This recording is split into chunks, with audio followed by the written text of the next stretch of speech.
Hello everybody, welcome back to Altcoin Buzz Trading. I'm Randy. Today we're going to be taking a look at Polkadot and Cyberconnect, and as always BTC. And stay tuned for your TA tip of the day. Alright, so Bitcoin, yeah, that happened. So I have to say I'm not very happy at all with this candle being where it is. So we only popped up a few days ago and we couldn't even maintain the action up here for more than one day. Then yesterday, almost without prompt, we just kind of dropped all the way back down to recent support. That is not bullish. I know we talked about maybe a short up here, but maybe we should have made that a little bit lower.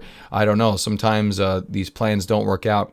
I'm going to delete this from our chart, and I'm going to zoom down to the 2-hour time frame so we can see what's actually been going on here.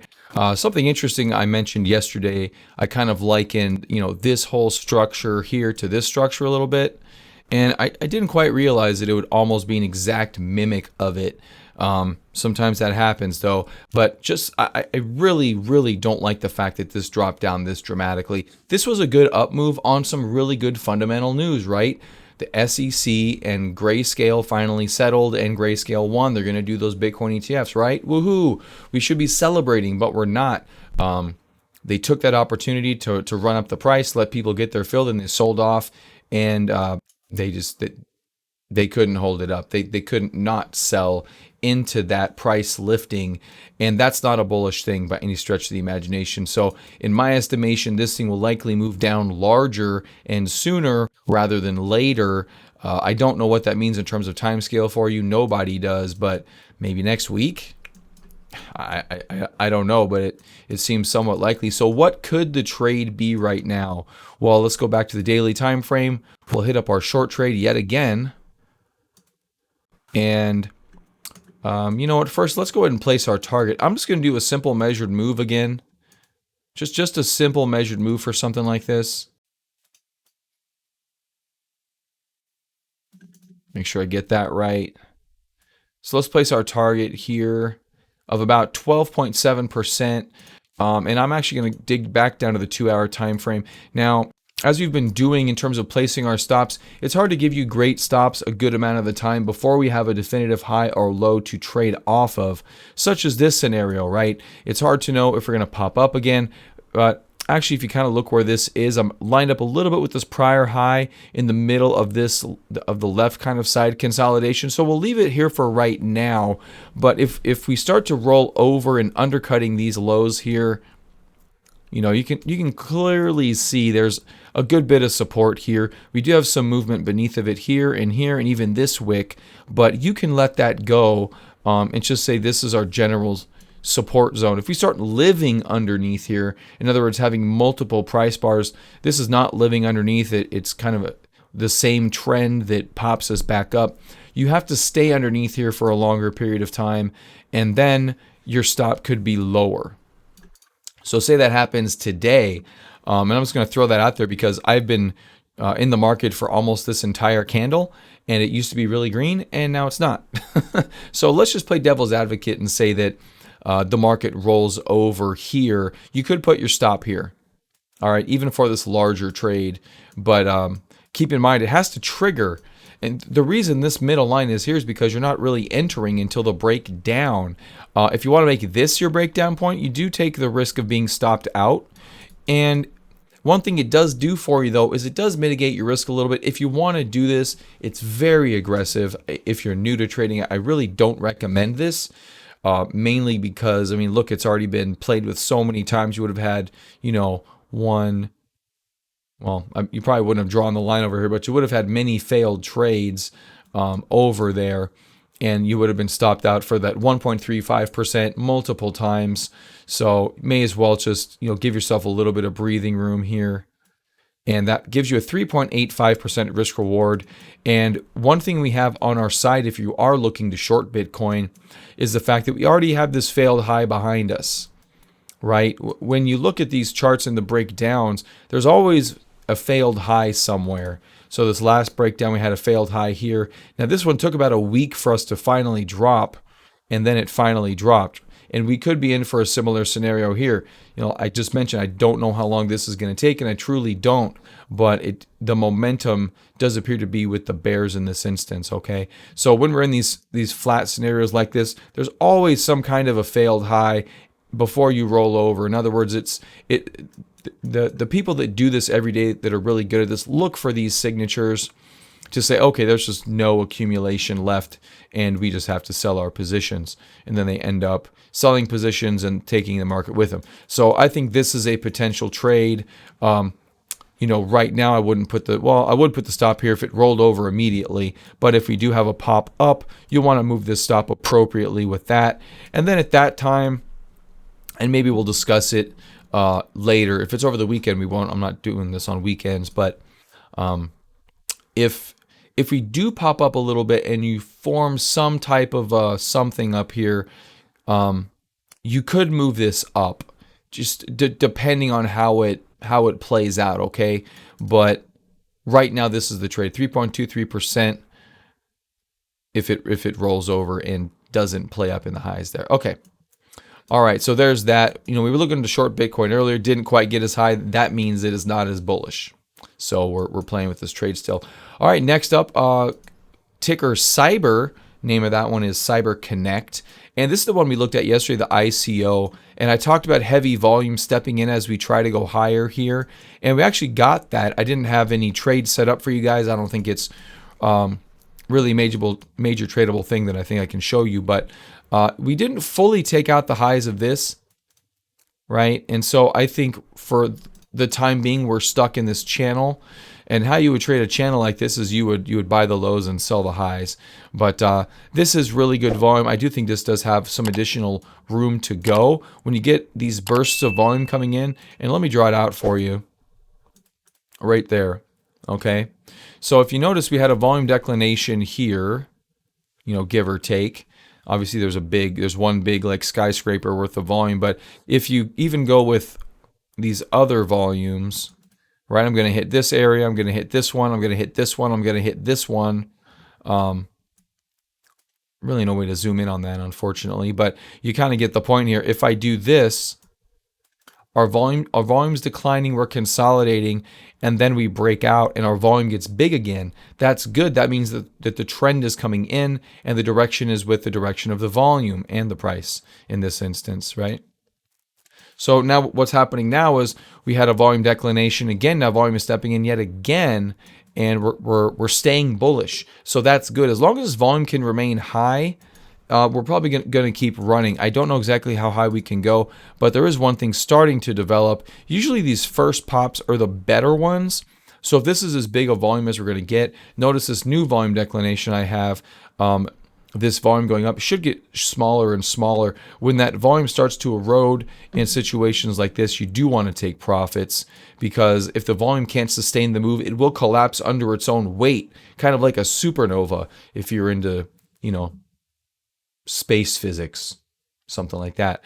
It just can't go up and up and up forever. It eventually will collapse under all that profit, because there's a big bank of profit and people will sell once that profit gets large enough. And that's usually when they can't keep pushing it higher. So you got to be aware of that. But for now, this is good. Every candle here is good. Even this red candle is pretty good. I don't think there's a trade here for you, though, to be honest with you. Your stop is pretty low, about 14%, so not much to do there. But I did want to follow through up on this one because we talked about it yesterday. And then DOT. So Polkadot here, I'm going to go to the daily time frame. I think this is something that if the market does truly break down, this could be a good short. So I'm zooming out really far in Polkadot here. Polkadot had like 1.5 good runs with it, but really hasn't done too much. Speaking of which, there's a really nice cup and handle here. I forgot how nice this was. Bam, that's a cup and handle pattern. Beautiful, beautiful pattern. But right now, we don't have that. Right now, we are stuck in lows. Okay, we're actually under the breakout from the cup and handle. If this were to be long-time support, generally this is an area that should have held after the ICO right there. So what we're looking at now is a breakdown of support, long-term support on DOT. So you can see here I have some alert levels on my chart. We tried it at 6.6, gave it a shot at 5.4. Hasn't really done anything, with any kind of bullish sentiment. So I'm going to get rid of these, and what you're going to see is just this very aggressive lower highs, right? Squeezing into lows. And right now we're sitting right on the lows, okay? So let's take a look at what a trade could look like for this. And with DOT, it's going to be a short. If we do get a full-blown breakdown, this is going to be a problem, okay? So right now, I haven't done this ahead of time, so probably should have. Let's see here. I'm going to take the height of this because I don't have that major extreme drop that we usually get to take a measured move from. But one way you can do it is from the height of this triangle. All right, so geez, what is going on here? TradingView really thinks this thing is going to go to the dirt.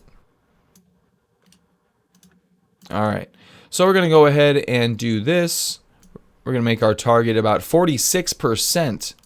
That is a pretty big percentage trade. 3.4 risk reward right now if we break down, and that is our stop loss. Now let's go back down to the 2-hour time frame, see if we can make that a little bit less. So we do have some high volume candles breaking us down here. Now there's something called a breakdown point. I don't know anyone else that talks about it, but usually when you have a big break, wherever it broke from, I call that a breakdown point. And it usually does act as good resistance. We just saw that with a lot of coins actually over the recent time frame. We had BTC pop back up to a breakdown point, even though it didn't quite get there. So you could put this above the high for the breakdown point right there. So there's your breakdown point, but I'm going to put it above the high for the breakdown point. This is the last bastion of resistance. So if this starts to break down, and you're going to have that volume stepping in. Let's go back to the daily because that's where all this is. If it does start to break down, that's a much more reasonable 6.64% stop loss with a 6.94% risk reward ratio for a potential 46% profit. I think if the market breaks, I think this is a very likely trade in my opinion. The question becomes, when is it going to break down? Are we going to be able to adjust that stop even maybe higher or lower depending on what the market gives us? But I think this is one to have in your quiver for, if and when the market breaks down. I think this is a good one. Number one, because it's sitting across all these really, really recent lows. DOT has not performed. It's just kind of a dog of a crypto in terms of its price action at this point. And, to kind of preempt a move like this, I guess call a move like this, this is a very rational trading plan, basically, based on all those factors. All right, ladies and gentlemen, your TA tip of the day. I almost forgot about it. Can't do that. Let me see what's on my list here. That's right. Listen to the market, not your feelings, okay? So when we talk about technical analysis, I know this is mainly a news channel, right? Altcoin Buzz doesn't really scream technical analysis. Kind of the redheaded stepchild of the company right now. But what technical analysis gives you is a way to look at the market without putting your individual feelings into these decisions, okay? Let's say you come at things from a news-based bias. We all have biases. My bias is chart first. Other people's biases are news first, fundamentals first, on-chain first, whatever their bias is. One thing that the charts give you is more information than anything else. And therefore, you have to listen to the chart. So what do I mean by more information? So when you're looking to make money in this market, what you're looking for is everybody that participates. If you think we're going to go up, you want them to go up. You can't make money without them going up, right? Whoever they are. You have to see them go up. You have to want them to buy. And so all these charts we look at, all these lines on these charts, people think they're very random. They're not random. They're here for a reason. And that's why technical analysis does have an edge in the market, okay? I know lots of successful people using technical analysis, and they take a chart first approach, right? Or at least a chart second approach. Say they find something they think is fundamentally newsworthy, and then they go to the charts and they go, okay, what is this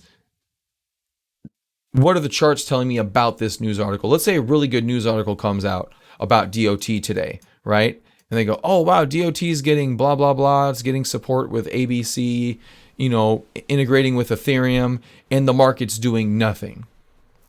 Well, if you saw the news, then I'm assuming that a couple of 100,000 people, maybe millions of people saw the news. I'm sure algorithms saw the news. If the price isn't moving, why is it going to move in a week or a month based on that news article that you just saw, right? So you have to use the charts to kind of suss out your information and see if the markets even care about it, because they may not. Maybe you think the information is very valuable, but it may not be.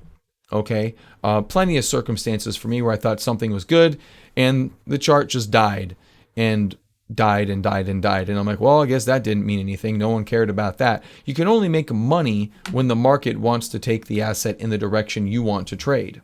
Okay, so you have to listen to the markets. You have to set your feelings aside and listen to what's going on. Take Bitcoin recently. I'm sure a lot of people thought Bitcoin was going to, hey, we're up 8%. A lot of people, including myself, want Bitcoin to go up. Who doesn't want Bitcoin to go up, right? The only reason you want it to go down is to accumulate more. That's a different type of greed, but we all want Bitcoin to go up, but we pay attention because it doesn't always go up. That's just the fact of the situation. So here we are. All right, ladies and gentlemen, that's all I got for you today. Thanks for joining me on Altcoin Buzz Trading.